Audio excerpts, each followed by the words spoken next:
দেখতে দেখতে রাজ্যের বিধানসভা ভোট সামনে চলে এলো। সব ঠিক থাকলে আগামী সোমবার নির্বাচনের নির্ঘণ্ট ঘোষণা হয়ে যাবে। কিন্তু দুর্ভোগ শেষ হওয়ার নাম নেই দ্বিতীয় হুগলি ব্রিজ ব্যবহারকারীদের।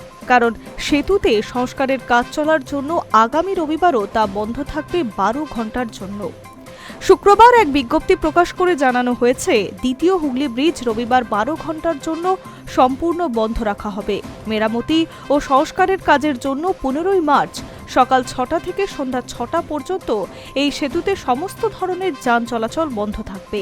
পুলিশ সূত্র জানা গিয়েছে, সেতুর স্টে কেবল, হোডিং ডাউন কেবল এবং বোয়ারিংয়ের বদলের মতো গুরুত্বপূর্ণ প্রযুক্তিগত কাজ করা হবে।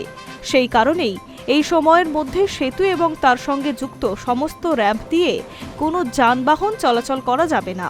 এই পরিস্থিতিতে শহরের যান চলাচল স্বাভাবিক রাখতে একাধিক বিকল্প রুট নির্ধারণ করা হয়েছে।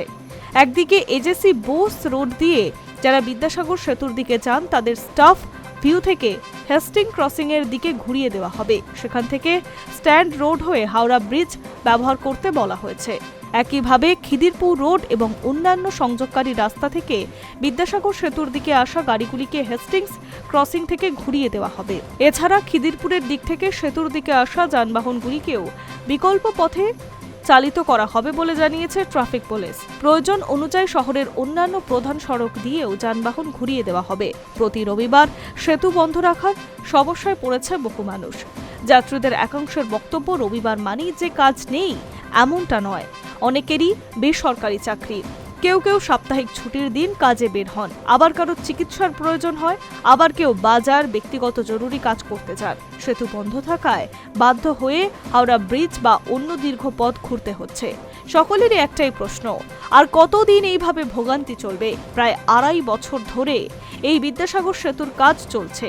2023 সালের শেষের দিকে শুরু হয়েছিল প্রাথমিক কাজ। 2024 সালের শেষ থেকে তা পুরো দমে শুরু হয়। তখন বলা হয়েছিল 6 মাসের মধ্যেই কাজ শেষ হয়ে যাবে, কিন্তু বছরের পর বছর গড়ালেও কাজের গতি একদমই ধীরে।